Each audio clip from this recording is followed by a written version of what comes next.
So in this video, we're going to take a look at insecure data storage. So there's a lot of different ways to try to store data in Android applications, and a lot of them may appear secure on the surface.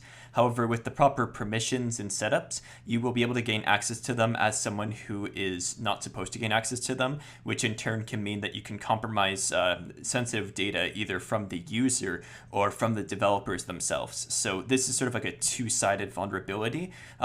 In sense of like getting user data, it's a bit of a weaker vulnerability because it requires root access to be able to access most of these files.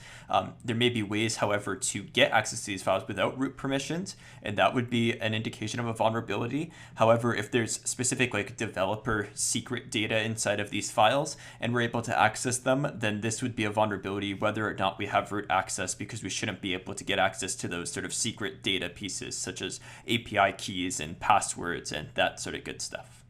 So in this video, we'll take a look at a few different types of vulnerabilities like this. So the first one is the insecure data storage part 1.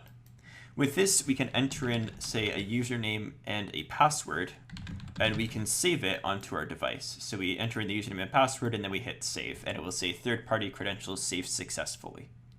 When we take a look at the code for this, we can see that when we save the credentials, it's using what's called a shared preference. Now with shared preferences, they're essentially specific types of files that exist in a standard directory, and these files will be able to store different pieces of information in them. And the idea is that when we're trying to access data, we can access it from a known location that is sort of local to the application and not accessible unless you have root permissions. This works very well for trying to store data that isn't sensitive. So I don't know, just like data that's generally used by the application, maybe like locations of images or like a set of questions for like a survey or something like that. These sort of things wouldn't be sensitive because they're accessible by the user through the application. However, if we can access something that isn't accessible to the user through the application, this would be an instance of information disclosure. So how do we gain access to these shared preferences folder? What I'm going to do is I'm going to go ahead and shell into my device. And when I shell into my device, I'm going to go ahead and make myself a super user using the su command. And then what we're going to do is we're going to cd into the data folder. And then inside of here, there's another data folder. So we're in data/data. And inside of here, you'll see data for all of the applications that are on your device. So all of these applications have data associated with them. This one right here is the folder associated with Diva. The name will always match the name of the application itself. So we can cd into that folder. And you'll see inside of here we have a few different options. We have the cache, we have the code cache, we have databases, we have the libraries, and then we have our shared preferences.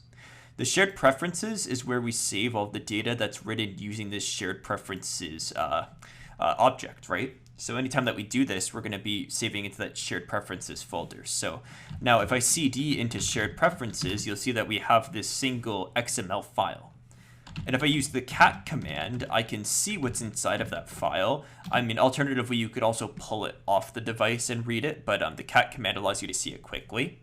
And as you can see, it stores the username and password that we typed in. So whatever we type in inside of there will be what's stored here.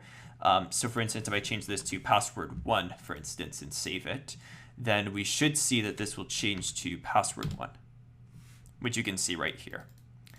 So you can see that this would be considered insecure data storage because I can gain access to it just by having a rooted device. The fact that I have a rooted device is sort of irrelevant to my ability to access this data. I shouldn't be able to get usernames and passwords whether I'm rooted or not. So this would be an example of insecure data storage.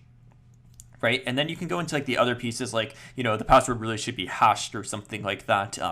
In this sense, it really doesn't matter if it's hashed or not, because you can offline brute force that password and potentially gain access to it, and you'd know how it's hashed based on the code. Since we have access to the code, we have access to the password hash.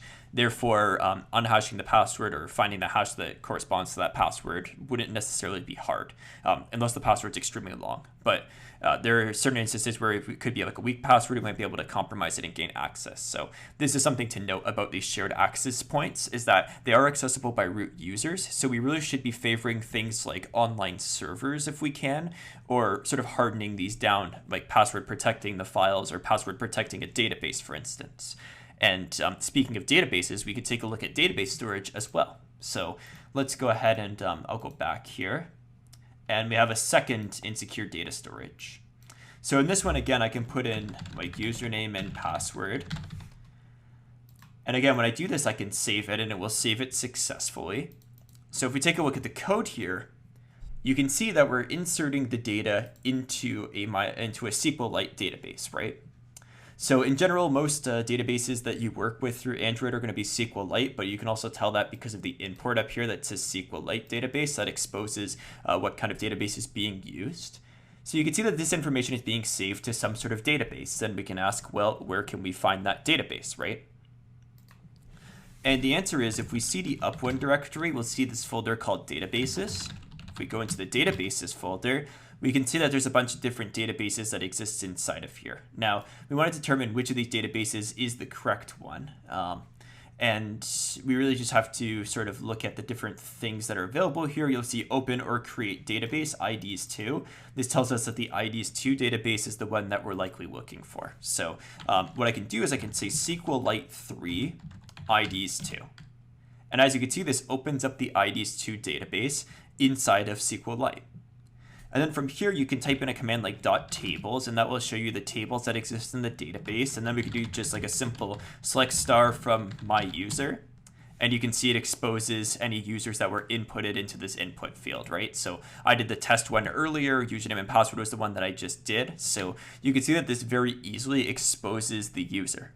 So again, since I can access this data, it isn't considered to be a secure data storage method, because even though I have root access, it doesn't really mean much if I can access the data still. You know, whether you can access it with root, whether you can access it without root, you're still able to access sensitive data, which you shouldn't be able to do. So this is something that we need to consider as well, is that these databases, if they aren't properly secured, could be compromised.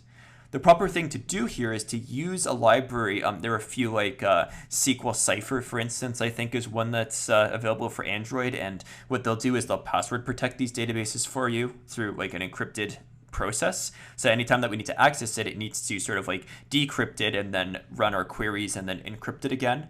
So if this is done, then if we try to access it through the SQLite 3 command, we won't be able to. We'd have to actually crack the encryption on the database. And if that encryption is sufficiently strong, then it would be a much more secure data storage than just storing stuff in plain text out in the open, right?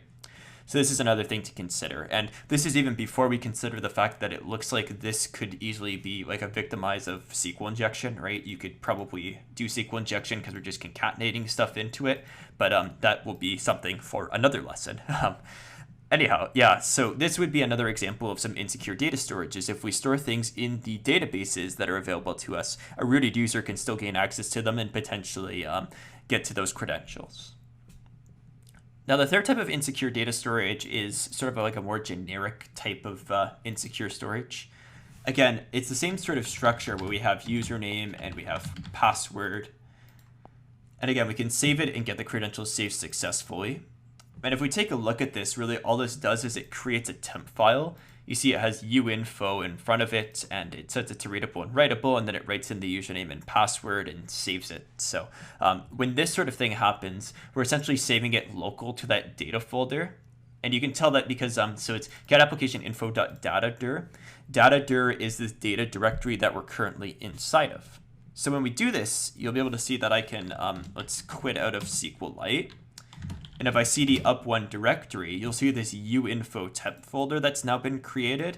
And again, I can simply just cat that folder and you'll get username and password, right? So you can see that it, again, just saves the data in plain text. Even though it's in a directory that can only be accessible by root, the data is still there and accessible, so you can still gain access to it. So this gives you a good idea of the different types of insecure data storage that exists. So in general, if you're looking at any sensitive data that is stored inside of databases and sort of shared preferences or just inside of temp folders anywhere, a root user can gain access to them. So those folders should be treated with the same level of security that someone is able to access them if they so choose to. So you have to keep that in mind and work with things like encrypted files or encrypted databases in order to ensure that people can't actually access this data, because leaving it out in the open means that if you have a rooted user who's using your application, they can gain access to that data, which could potentially be catastrophic depending on what kind of data is accessible there, right? If it's just their username and password, it's not really that big of a deal. But if it's other people's usernames or passwords, or generic information about like the application, application usernames and passwords, admin usernames or passwords, any of that sort of stuff, then we don't want that to be stored here, because then you can gain access to it. So this gives you an idea of what to look for these sort of things. Again, when you decompile the application, you can look at things like shared preferences and file rights and database inserts to find these sorts of vulnerabilities. Or in general, you can just sort of use the app a little bit and then go to its data directory and see what kind of stuff is available inside of there. So these are some common vulnerabilities that will typically exist inside of Android applications that you are now able to find and report if you find them.